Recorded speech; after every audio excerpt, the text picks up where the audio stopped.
J'ai été victime d'un horrible accident et j'ai été transportée à l'hôpital inconsciente. Les médecins ont appelé mes parents, mais ils ont répondu, nous ne pouvons pas, notre autre fille promène son chien, même après avoir entendu, cette nuit pourrait être sa dernière, ils ne sont jamais venus. Une semaine plus tard, ils se sont finalement montrés. Mais mon lit était vidé, sur celui-ci, il ne restait qu'un seul mot. L'automne à Boston est bref, en cet après-midi d'octobre où le vent froid commença à éparpiller les feuilles des arbres bordant les rues. Emily Watson, infirmière à l'hôpital central, était sur le point de terminer sa longue nuit de garde. Après avoir vérifié une dernière fois les dossiers de ses patients et avoir passé le relais à l'infirmière de l'équipe suivante, elle se dirigea vers le vestiaire.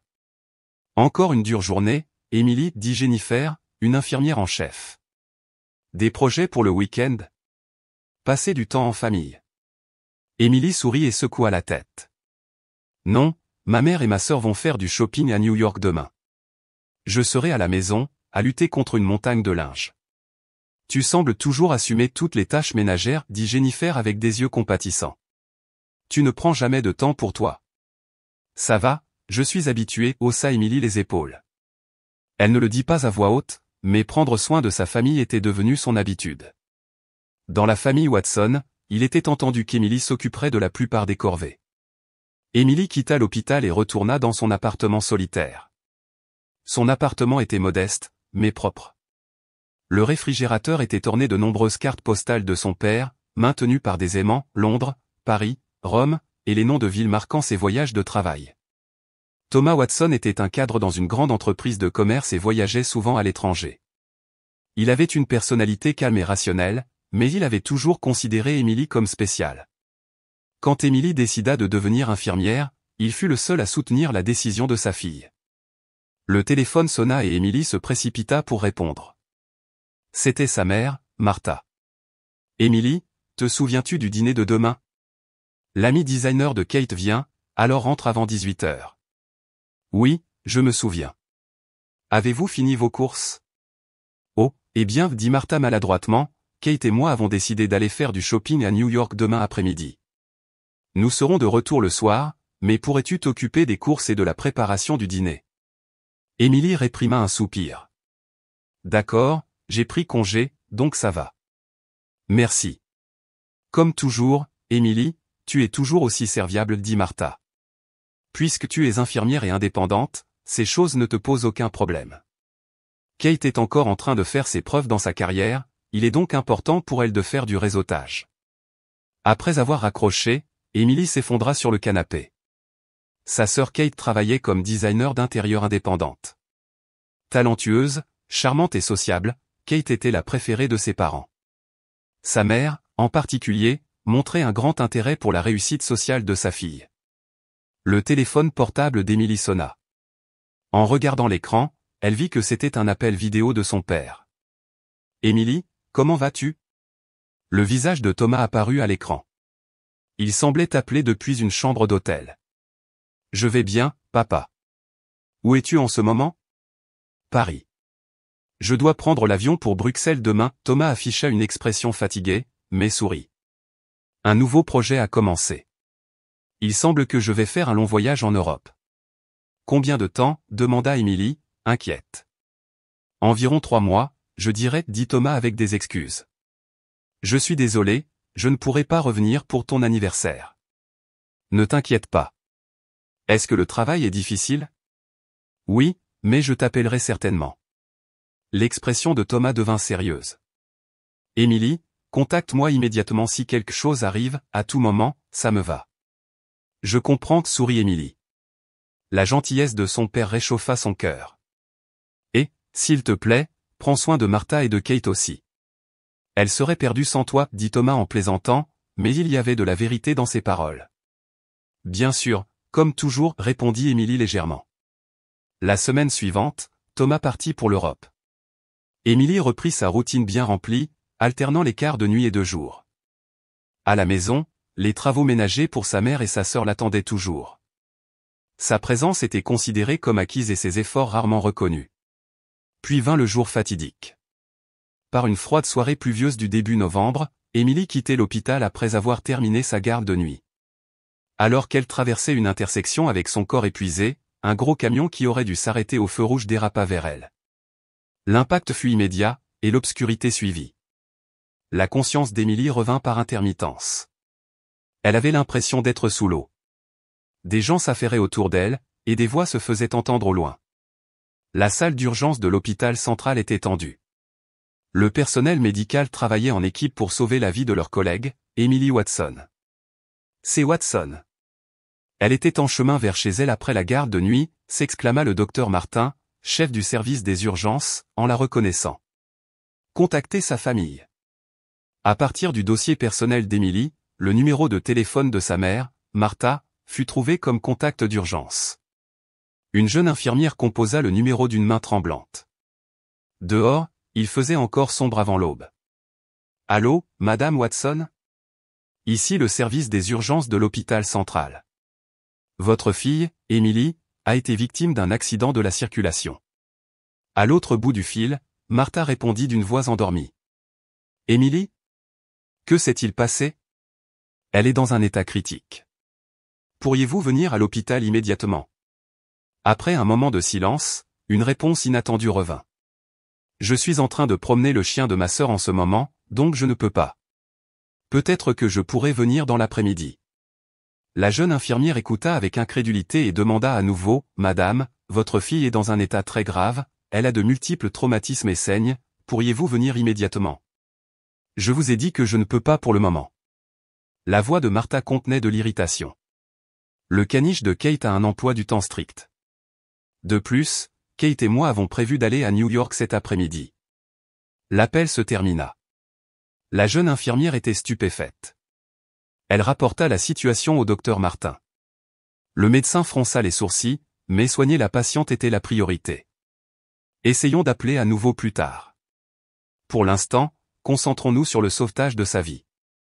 Emily fut emmenée au bloc opératoire d'urgence. Ruptures internes, multiples fractures, traumatisme crânien, son état se détériorait de minute en minute. La chirurgie dura 6 heures. Quand elle se termina, il était déjà passé midi. Le docteur Martin rappela Martha, cette fois-ci d'un ton sévère. « Madame Watson, l'état de votre fille est extrêmement critique. Elle a de multiples fractures, des lésions internes et un édème cérébral. Je vous recommande vivement de venir dès que possible. » Je comprends, répondit Martha sèchement, mais il n'y eut pas d'autre réponse. Emily fut transférée en soins intensifs. Seules des machines et des perfusions entouraient son lit. Il n'y avait aucun signe de famille. À la place, ses collègues infirmières se relayaient pour s'asseoir à son chevet, lui tenant la main. « Emily, vous m'entendez ? On est là avec vous. » Jennifer chuchota à son oreille. « Accrochez-vous. Vous pouvez certainement surmonter ça. » Alors que la nuit tombait, Martha et Kate n'étaient toujours pas apparues. Quelqu'un suggéra de contacter Thomas en Europe, mais son numéro n'était pas dans les contacts d'urgence enregistrés par Martha. Le téléphone portable d'Emily avait été brisé avec son sac lors de l'accident. L'après-midi du deuxième jour, Martha et Kate se présentèrent enfin à l'hôpital. Les deux portaient des sacs de shopping de marque et semblaient mécontentes des restrictions de visite de l'unité de soins intensifs. « Seulement 15 minutes ? Vous plaisantez ? » Kate se plaignit à l'infirmière. « On est venu spécialement de New York. » Martha et Kate enfilèrent des vêtements de protection et furent conduites au chevet d'Emily, accompagnée de Jennifer. Emily était reliée à un respirateur, son visage enflé couvert d'ecchymoses violettes, son corps entouré d'équipements médicaux attachés à divers endroits. « Oh, quel enfant difficile !» soupira Martha. Elle se tenait au bord du lit sans toucher la main d'Emily. « Ne le dites pas à votre père, ça ne fera que l'inquiéter. »« Ma chérie, rétablis-toi vite » dit Martha froidement. « On n'a pas le temps de s'occuper de toi. » Kate regarda l'écran de son téléphone et dit, « On ferait mieux de rentrer vite, maman, on va être en retard pour le dîner avec Jeff. » Avant que les 15 minutes ne soient écoulées, les deux quittèrent la pièce. Jennifer, tremblant de colère, mais réprimant ses émotions, en professionnelle, continua à prendre soin d'Emily. Dans sa conscience qui s'estompait, Emily avait entendu des fragments de la conversation de sa mère et de sa sœur. Son cœur se figea, non pas à cause de la douleur, mais de la froide réalité. Au milieu de cela, une question se forma dans son esprit, pourquoi son père ne l'avait-il pas contacté ? S'il était au courant de la situation, il serait certainement venu en courant. Le troisième, le quatrième jour passèrent. L'état d'Émilie fluctuait. Ses collègues continuaient à prendre soin d'elle avec dévouement, s'asseyant à ses côtés entre les quarts. Martha et Kate ne se présentèrent plus. Le soir du cinquième jour, la conscience d'Émilie revint légèrement. Elle appela d'une voix rauque, « Papa ». Jennifer, qui était dans la pièce, lui serra fermement la main. « Émilie, tu m'entends ?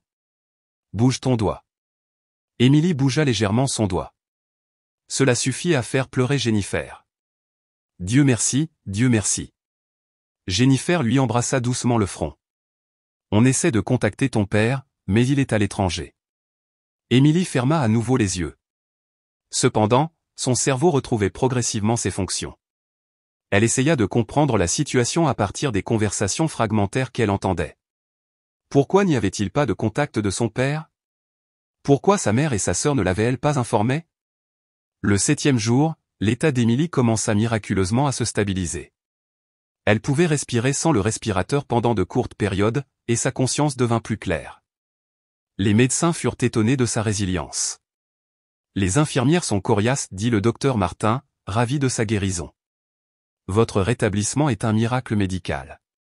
Émilie demanda à Jennifer du papier et un stylo. D'une main tremblante, elle écrivit une question, contactez papa.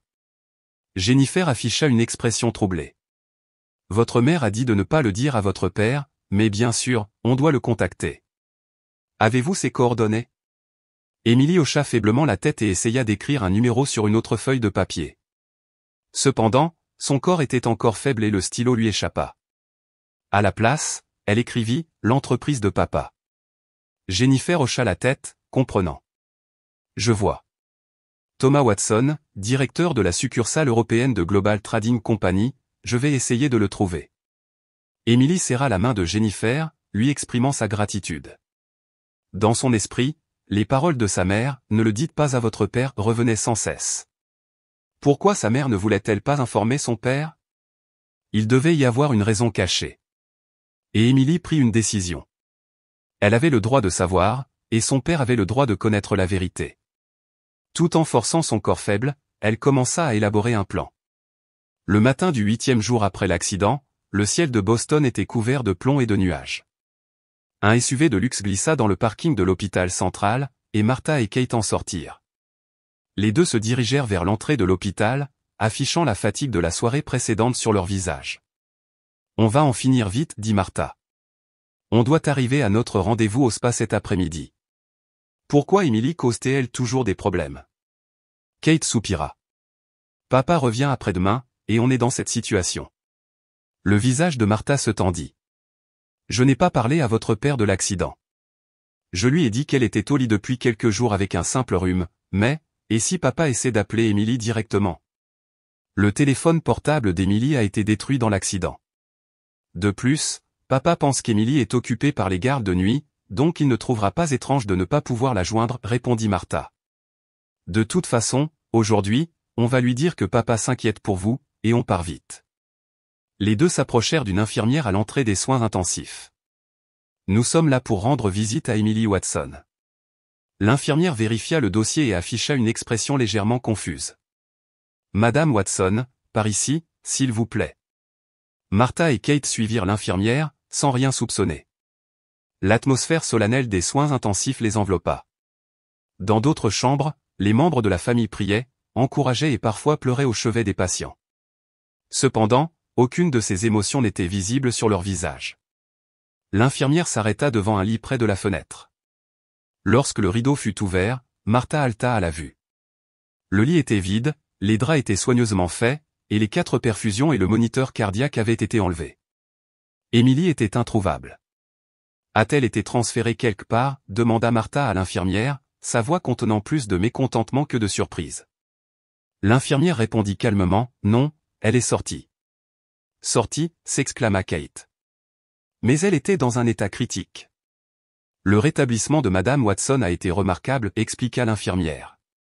Bien qu'elle ait été dans un état critique pendant un certain temps, avec sa forte volonté et sa résilience, elle a été autorisée à partir hier soir. Mais où est-elle allée? Demanda Martha d'une voix confuse. Elle n'est pas rentrée chez elle. Je suis désolé, mais je ne peux pas répondre aux questions concernant la vie privée des patients, dit poliment l'infirmière. Martha ne put cacher son irritation. Je suis sa mère, j'ai le droit de savoir. Oh maman, regarde. Kate montra du doigt le lit. Il y a quelque chose là. Au centre du lit, il y avait une enveloppe blanche. Sur la surface, il était écrit à la main avec soin, pour Martha Watson. Martha prit rapidement l'enveloppe et sortit un mémo. Alors que ses yeux suivaient le texte, la couleur quitta son visage. Maman, qu'est-ce qui ne va pas? Kate se sentit mal à l'aise face au changement de sa mère. Les mains de Martha commencèrent à trembler. Elle s'assit au bord du lit et commença à lire d'une voix tremblante, à Martha. Si vous lisez ceci, vous êtes enfin venu à l'hôpital. 8 jours se sont écoulés depuis l'accident. Dans un accident à une intersection après ma garde de nuit, j'ai failli mourir. Même lorsque le médecin a dit, ce soir est critique, vous avez dit, je promène le chien de ma sœur, donc je ne peux pas venir. La voix de Martha se brisa. Kate s'assit à côté d'elle et regarda le mémo. Même quand j'étais inconsciente, vous n'êtes venue qu'une seule fois. Lors de cette seule visite, vous avez dit, ne le dites pas à votre père. Pourquoi n'avez-vous pas parlé à papa? Kate regarda sa mère. Maman, c'est... Martha continua à lire, en se mordant la lèvre. Je me suis demandé pourquoi papa ne me contactait pas. Il serait certainement inquiet. Puis j'ai réalisé la vérité, vous ne l'aviez pas informé. Le visage de Martha devint pâle et ses mains tremblèrent plus violemment. Mais ce n'était que la pointe de l'iceberg. Alors que je commençais à reprendre conscience, j'ai demandé à Jennifer de contacter l'entreprise de papa. Puis, un fait surprenant est apparu, papa n'était pas en Europe, mais en Asie. Ce qu'il vous avait dit, c'était un voyage d'affaires de 3 semaines, et non de 3 mois. Kate halta. Maman, qu'est-ce que ça veut dire? Le visage de Martha se tordit de peur et elle s'arrêta de lire. Lis le reste. Kate tira le mémo des mains de sa mère. J'ai enquêté plus avant. Votre histoire concernant le voyage d'affaires de 3 mois de papa était un mensonge. Pourquoi diriez-vous un tel mensonge? J'ai trouvé la réponse. Ayant perdu mon téléphone portable, j'ai pensé utiliser le téléphone de la maison et suis rentré discrètement chez moi hier soir. Puis j'ai entendu votre voix depuis le salon. Votre voix parlant à un homme. Martha se couvrit le visage et commença à sangloter. Thomas ne sera pas de retour avant 3 semaines, ne vous inquiétez pas, disiez-vous. Quand j'ai légèrement ouvert la porte du salon, j'ai tout vu. Vous, avec Joseph Baker, votre amant. Kate s'éloigna de sa mère, prenant le mémo d'un air stupéfait. Puis, la conversation la plus choquante suivit. Nous devons garder le secret que Kate n'est pas sa fille. L'ADN ne ment pas, avez-vous dit. Le papier glissa des mains de Kate. Elle fixa sa mère avec une expression incrédule. Maman, est-ce vrai? Martha essaya de prendre la main de sa fille en pleurant, mais Kate se retira. Mon père n'est pas mon père? La voix de Kate tremblait. Martha ne put répondre. Elle ramassa le mémo et lut jusqu'au bout. J'ai rassemblé toutes les preuves, des enregistrements de vos conversations, des copies des emails échangés entre vous et Joseph, et les résultats du test ADN de Kate. J'ai envoyé tout cela à papa par courrier international ce matin. Il a le droit de savoir la vérité. Au revoir, Martha, de votre fille, Emily. Au moment où elle termina de lire le mémo, le téléphone portable de Martha sonna. L'écran affichait le nom de Thomas. Martha essaya de répondre d'une main tremblante, mais la sonnerie s'arrêta immédiatement. Il était déjà trop tard. Emily avait révélé toute la vérité. Que dois-je faire? Martha s'effondra sur le lit. Thomas sait tout. Kate se tenait près de la fenêtre, loin de sa mère. Son monde s'était complètement effondré. Pendant ces 8 jours, dans une chambre de luxe au 34e étage du Grand Hyatt Hotel à Hong Kong, Thomas Watson se tenait près de la fenêtre, contemplant le paysage nocturne vibrant de la ville. La restructuration de la succursale asiatique se déroulait plus facilement que prévu, et il était susceptible de terminer avant le délai initial de 3 semaines. Il prévoyait de rentrer à Boston avec le vol de demain après-midi. On frappa à la porte et Thomas se retourna. Entrez. Le concierge de l'hôtel entra. Monsieur Watson, un colis est arrivé pour vous. C'est un courrier international. Merci. Thomas reçut l'enveloppe brune. Après le départ du concierge, Thomas examina l'enveloppe. Elle portait le cachet de Boston, et l'expéditeur était Emily. Il sourit à ce courrier inattendu de sa fille. Il pensa que ce devait être une attention pleine de sollicitude, typique d'Emily. Cependant, lorsqu'il ouvrit l'enveloppe, son contenu dépassa de loin son imagination, une clé USB, plusieurs photos et une lettre d'Emily. Il déplia d'abord la lettre. Mon cher papa, l'écriture méticuleuse d'Emily lui sauta aux yeux. En lisant cette lettre, vous recevrez certainement un grand choc, mais vous avez le droit de savoir la vérité. La semaine dernière, j'ai été victime d'un accident de la circulation. J'ai été grièvement blessé dans une collision avec un gros camion, et j'ai vacillé entre la vie et la mort pendant un certain temps.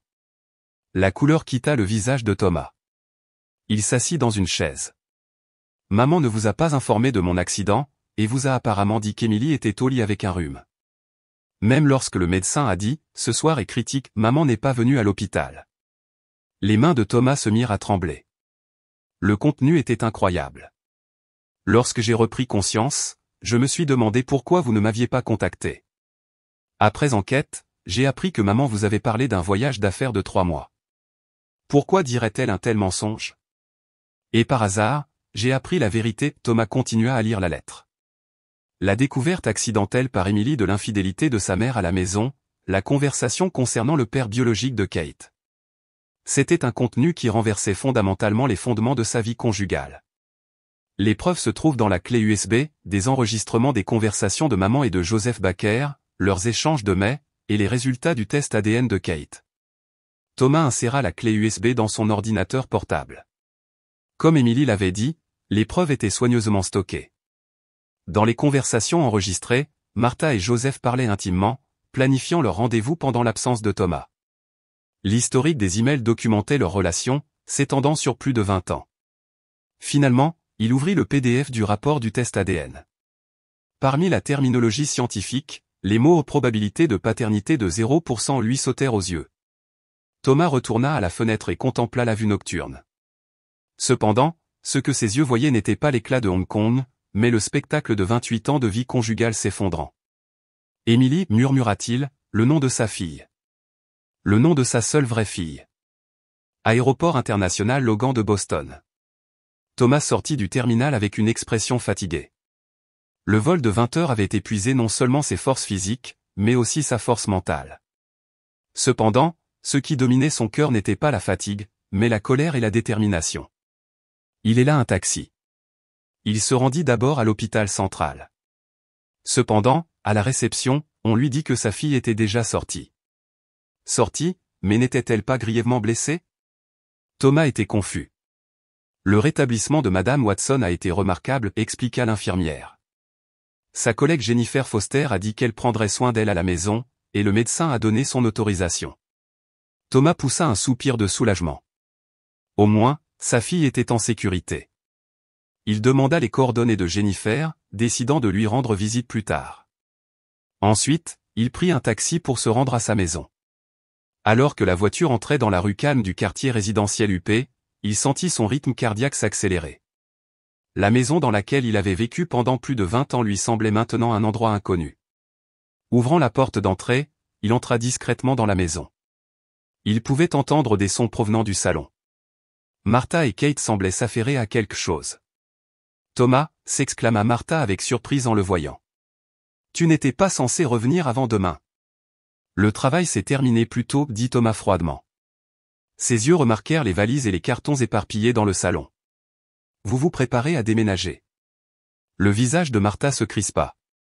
Thomas, je n'ai pas pu répondre à votre appel, je ne peux pas expliquer. La voix de Thomas était calme, mais digne. Pouvez-vous expliquer plus de 20 ans de mensonges? Kate se tenait silencieusement dans le coin de la pièce. Ses yeux étaient rouges et gonflés, comme si elle avait pleuré. Où est Emily? Demanda Thomas. Je ne sais pas. Elle est sortie d'elle-même, balbutia Martha. Toute seule? La voix de Thomas s'éleva. Comment pouvez-vous dire cela après avoir abandonné votre fille, qui était grièvement blessée? Thomas, vous ne comprenez pas, j'avais des circonstances. Thomas leva la main. J'ai tout entendu d'Emily, j'ai vu les preuves concernant vous et Joseph Baker, et concernant le père de Kate. Kate renifla silencieusement. Je ne savais rien, papa, je veux dire, monsieur Thomas. Thomas la regarda un instant. Ses yeux montraient de la tristesse plutôt que de la colère. Kate, ce n'est pas ta faute. Tu es aussi une victime. Martha s'effondra sur le canapé. Thomas, pardonne-moi. Pardonner? Thomas ricana.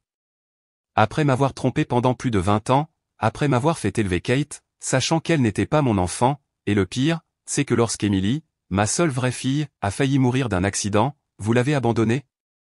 Martha ne pouvait pas argumenter, elle ne faisait que pleurer. Je veux une explication, Thomas croisa les bras. Pourquoi avez-vous caché l'accident d'Emily? Pourquoi ne m'avez-vous pas dit? Martha répondit d'une voix tremblante, parce que si vous étiez revenu, je n'aurais pas pu rencontrer Joseph. Thomas resta sans voix face à cette réponse excessivement honnête. Il secoua la tête et dit doucement, Emily était ma seule fille, c'est la vérité. Il ouvrit sa mallette et sortit des documents. Ceci est un accord de divorce. J'ai déjà contacté un avocat. Y compris les demandes de dédommagement, tout se déroulera comme écrit ici. Je veux que vous soyez toutes les dehors de cette maison d'ici demain. Mais où allons-nous? Implora Martha en pleurant. C'est votre problème, dit Thomas froidement. Il est temps de payer le prix de 20 ans de mensonges. Il monta à l'étage dans son bureau, fermant la porte. Il libéra ses émotions pour la première fois, avec un profond soupir, il s'effondra sur sa chaise. Sur le bureau, il y avait une photo de lui et d'Emily. C'était une photo commémorative du jour où elle avait obtenu son diplôme d'infirmière. Il prit la photo et suivit le sourire d'Emily avec son doigt. « Emily, murmura-t-il. Je suis désolé de ne pas avoir pu te protéger. » La lumière du matin entrait par la fenêtre d'un petit appartement de Boston. Dans une chambre de l'appartement de Jennifer Foster, Emily était assise sur le canapé, lisant un livre. Son corps était encore faible et de faibles cicatrices restaient sur son visage. On frappa à la porte. Lorsque Jennifer ouvrit, Thomas Watson se tenait là. « Emily. » Thomas aperçut sa fille dès qu'il entra dans la pièce. Il s'approcha tranquillement et s'agenouilla devant le canapé. « Emily, je suis désolé de ne pas avoir pu te protéger. » Emily prit la main de son père, les larmes aux yeux. « Papa, tu sais tout? » « Oui, tout, hocha Thomas la tête.